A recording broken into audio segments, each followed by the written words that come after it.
Happy Thursday, y'all. Let's go. And mortgage rates are holding steady this week with a top qualified buyer at about 6.36%. Still opportunities for refinancing.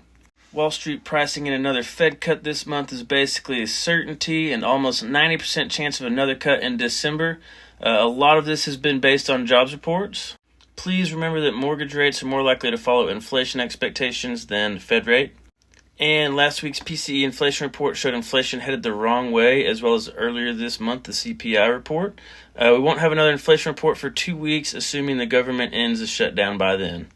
Government shutdown means no reports from the government. While we would typically get a BLS report tomorrow, the BLS report has been a big major market mover, so instead let's look at the ADP Employment report. So the ADP private sector change in employment report, this report is volatile. September was down 32,000 jobs.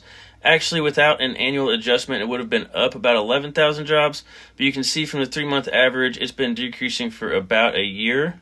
And you can also see here that the total number of people employed in the private sector has started to stall out. And while looking at the lock-in effect with people with low mortgage rates, currently only about 20% of mortgages are over 6% interest, and a total of 30% are over 5% interest.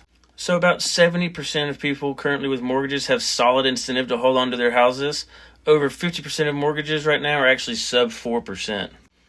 So what does this mean for you? Don't miss the refi window, hoping for something better if it makes sense for you now. The housing market has some things to work through, and not much to drive mortgage rates right now, but we'll keep an eye on them. As always, if you have questions about this data or buying a house, let me know.